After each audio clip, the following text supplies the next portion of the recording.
नमस्कार मित्रों, स्वागत है आपके अपने YouTube channel R S education hub पर। कैसे हैं आप सभी? उम्मीद करता हूं कि आप सभी बढ़िया होंगे। तो देखिए मित्रों, आज के इस वीडियो में अपन लोग बात करने वाले हैं कनिष्ठ लेखाकार भर्ती परीक्षा 2024 के संदर्भ में।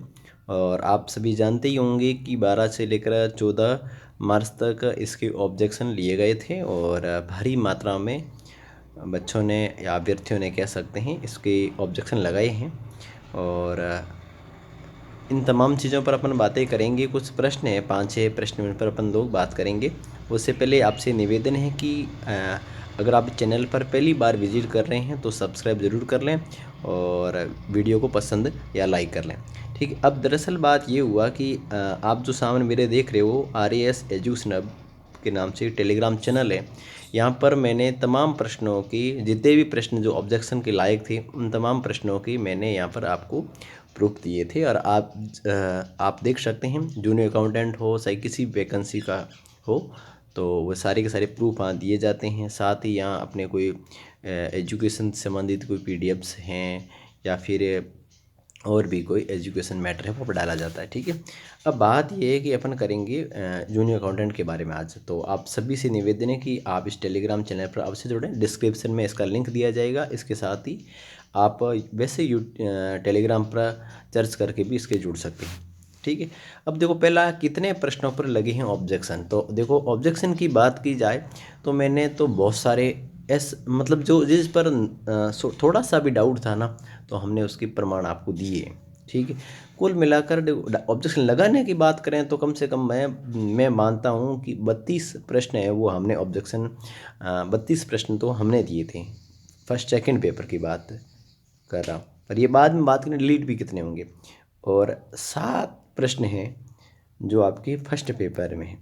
कुल मिलाकर आपकी, मैं कहता हूँ 39 के आसपास है ना आपके ऑब्जेक्शन लगे हैं।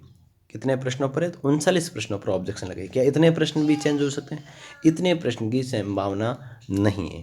ठीक है, इतने प्रश्नों की संभावना नहीं है। फिर क्या होंगे? तो कितने डिलीट हो सकते हैं? तो डिलीट की बात अगर अपन करें तो डिलीट प्रश्नों की बात करें तो फर्स्ट पेपर में आपकी, फर्स्ट पेपर में तो कोई संभावना है नहीं, डिलीट की कोई संभावना नहीं। उत्तर चेंज एक आध हो सकता है, बाकी फर्स्ट पेपर में डिलीट की संभावना है नहीं।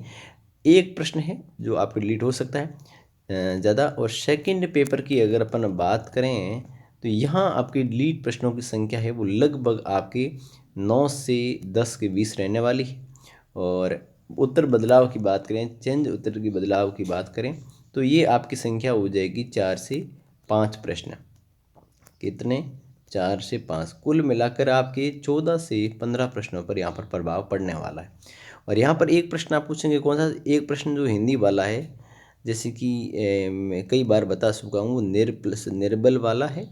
और दूसरा है आपके समाचार वाला, चम धन आधन चार है। तो ये दो ऑप्शन इसके सही हो रहे हैं, इसकी वजह से इस प्रश्न को डिलीट किया जा सकता है।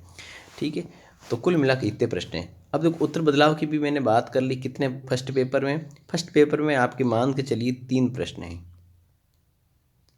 और सेकंड पेपर की अगर यहाँ बात करें तो यहाँ प्रश्नों की संख्या है वो आपकी लगभग रहने वाली है, वो रहेगी आपकी 4 से 5 प्रश्न। कितने? 4 से 5 प्रश्न हैं जो चेंज हो सकते हैं। अब चेंज होंगे तो कैसे फ़ायदा मिलेगा, कितना अंक भार बढ़ेगा, किसको फ़ायदा है किसको नुकसान है, ये तमाम चीज़ें अपन डिस्कस करने वाले हैं। ठीक है, आप पहली बार आए हैं तो सब्सक्राइब जरूर कर लें। कट ऑफ पर कोई प्रभाव पड़ेगा ये बाद में बात करेंगे, कितना प्रभाव पड़ेगा क्या। अब अपन जाते हैं डिलीट या आंसर चेंज से कैसे अंक बार बढ़ेगा। ठीक है, ये अपन अंतिम में देखने वाले हैं। इससे पहले देखने वाले हैं मार्किंग को समझना। अब देखो हुआ क्या, जैसे कोई प्रश्न आपका सही है, प्रश्न है आपका सही है और वो प्रश्न आपकी डिलीट होता है, तो इसका मतलब है कि वो प्रश्न जो डिलीट हो रहा है तो वो आपके, ठीक है, 3 नंबर का लॉस कर रहा है। यानी एक सही प्रश्न 3 नंबर का होता है, वो आपकी 3 नंबर का लॉस हो रहा है। ठीक है, अब आप सुनिए 3 नंबर कैसे हो रहा है। जैसे एक प्रश्न आपका गलत है, गलत है तो वो आपके, मान लो डिलीट हो रहा है, ठीक है, तो आपका उस प्रश्न का अंक भार है वो बढ़ जाएगा। तो इसका मतलब है कहीं ना कहीं आपको इसका फायदा हो रहा है। ठीक है, 1 नंबर का क्या हो रहा है, या तो माइनस हो रहे हैं या प्लस हो रहे हैं। ठीक है, अब बात है कि एक प्रश्न आपकी बिल्कुल छोड़ा हुआ था। ठीक है, बिल्कुल उस प्रश्न को आपने अटेंड भी नहीं किया इस प्रश्न को, तो इसका मतलब वो प्रश्न आपका डिलीट हो रहा है। तो आपको इसका तो पूरा का पूरा फायदा ही मिल रहा है, क्योंकि अगर एक प्रश्न को डिलीट होता है तो इसका मतलब है कि आपके अंक भार बढ़ेगा। क्या बढ़ेगा, अंक भार। अंक भार कैसे बढ़ता है, अंक बार जैसे यूँ हुआ, हम बात डिस्कस करेंगे कि जैसे कि अभी प्रश्न पेपर है आपके 450 मार्क्स का, और इसमें प्रश्नों की संख्या है वो 150। इसका मतलब प्रत्येक प्रश्न 3 अंक आ गए। अब फिर क्या है कि जैसे मान लो 10 प्रश्न हैं वो आपकी डिलीट हो जाते हैं, इसका मतलब है 140 का प्रश्न उत्तर हुआ, तो इसका मतलब ये अब आपके जो अंक यहाँ बनेंगे वो इसका अंक बार मान लो बढ़ गया है। ठीक है, अब हुआ क्या, जैसे कोई प्रश्न आपका डिलीट होगा तो आपका 3 नंबर माइनस हो रहा है, कोई प्रश्न आपका अभी गलत है, ठीक है, और कोई प्रश्न डिलीट हो रहा है तो कम वो आपको 1 नंबर दे के जा रहा है। अब बहुत सारे विद्यार्थियों के साथ क्या हो रहा है कि चार चार प्रश्न हैं वो आपके कम से कम 4 प्रश्न हैं वो आपके सही प्रश्न डिलीट हो सही प्रश्न हैं डिलीट हो रहे हैं। ठीक है, अब जितने प्रश्न अगर आपका सही प्रश्न डिलीट है तब तो आपको फ़ायदा है। ठीक है, आपका कोई प्रश्न सही है और डिलीट हो रहा है तो आपको है फ़ायदा। अगर यही प्रश्न उत्तर चेंज हो रहा है तो ये प्रश्न आपके साथ 4 नंबर का घाटा कर रहा है। कितने प्रश्न, कितने नंबर का, 4 नंबर का। कैसे, देखो 3 तो आपके सही वाले थे और 1 आपके ऋणात्मक अंक से चला जाएगा, यानी जितने उत्तर डिलीट हो उतना आपको फ़ायदा है। ठीक है, अगर उत्तर चेंज होता है तो बहुत ज़्यादा नुकसान होगा, क्योंकि 4 नंबर बहुत बड़े नंबर होते हैं। अगर आपके 5 4 प्रश्न 5 प्रश्न चले जाते हैं तो आप बहुत नीचे आ जाते हो, है ना। इसकी वजह से जितने डिलीट हो उतना आपको फ़ायदा रहेगा। और मोटे मोटे हम जैसे एग्जाम्पल अपन माने, चलो मैं आपको थोड़ा सा बता दूँ। जैसे मान लें आपके 4 प्रश्न हैं सही थे और वे प्रश्न आपके डिलीट हो गए, इसका मतलब 4 प्रश्न डिलीट हो गए तो आपके कितने नंबर लॉस हुए, तो आपके नंबर लॉस हुए जी 12। ठीक है, जबकि आपके 4 प्रश्न सही थे, 1 मिनट, 4 प्रश्न सही थे और उसमें क्या उत्तर चेंज हो गया, आंसर चेंज हो गया। अब आपके लॉस कितना हो रहा है, अभी आप नंबर 16 नंबर का लॉस हो रहा है। ठीक है, और अब हुआ क्या, 4 प्रश्न आपने अटेंड किए नहीं, 4 प्रश्न आपने, मान लो आपने 4 प्रश्न आपके गलत थे, 4 प्रश्न गलत थे, इसका मतलब -4 से पहले से आपको धक्का लगा हुआ था। ठीक है, अब मान लो ये प्रश्न आपके उत्तर सेंस से आपके फेवर में आ गए, आपके फेवर में आ गए, इसका मतलब है कि अब आपका आंसर सही हो रहा, तो ये आपके 12 नंबर तो आपको भी देके जा रहे हैं, है ना। और 4 नंबर माइनस वाले प्लस हो जाएंगे, क्योंकि पहले आपके माइनस हो रहे थे, क्यों आपसे उल्टे लिए जा रहे थे, अब आपको दिए जा रहे हैं तो ये 16 हो जाएंगे, है ना। इस प्रकार अपन कह सकते हैं कि ज़्यादा कट ऑफ में अभी जो आपके मार्क्स बन रहे हैं ना, कितने भी लेट हो उत्तर चेंज हो वही रहने वाले हैं। क्योंकि अगर 140 पहले 100 150 प्रश्न थे, अब 140 हो गया, तो अंक बार बढ़ गया, अंक बार बढ़ेगा तो नंबर आप उतने ही रहने वाले हैं। कुल मिलाकर जो अपन कट ऑफ पर बात कर रहे थे ना, ये इस पर है कोई ज़्यादा प्रभाव पड़ेगा नहीं।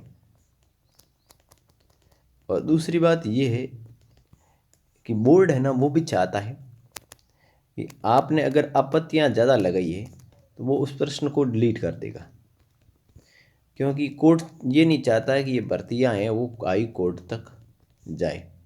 और फिर क्या, विद्यार्थी अगर प्रश्न डिलीट नहीं करते तो बच्चे वो ऑब्जेक्शन वो है कोर्ट में उठा देंगे, आपत्ति लगा देंगे कि इस प्रश्न का आंसर इस प्रकार इस बुक के हिसाब से ये है, लेकिन बोर्ड ने ये माना और इसकी वजह से ये हो गया। ठीक है, इस वजह से तो डिलीट या आंसर चेंज से कैसे अंक बार बढ़ेगा।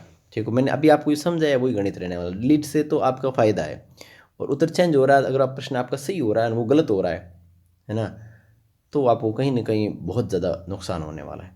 ठीक है, इस प्रकार अपन कह सकते हैं कि वो कट ऑफ के बारे में तो क्या ही बताएं रोज़ाना रोज़ाना का। ठीक है, कट ऑफ तो एक बार फिर मैं ब्रीफली आपको थोड़ा सा बता ही दूँ कट ऑफ का तो क्या बताएं, अगर आपके नंबर है 450 प्लस बन रहे हैं किसी भी आप कैटेगरी से, तो आपको मतलब कहना है ठीक। अब बात एक और है, एक चलो 1 मिनट और बताऊं, कितने बच्चों ने ऑब्जेक्शन लगाए, ये बात आपने की नहीं है।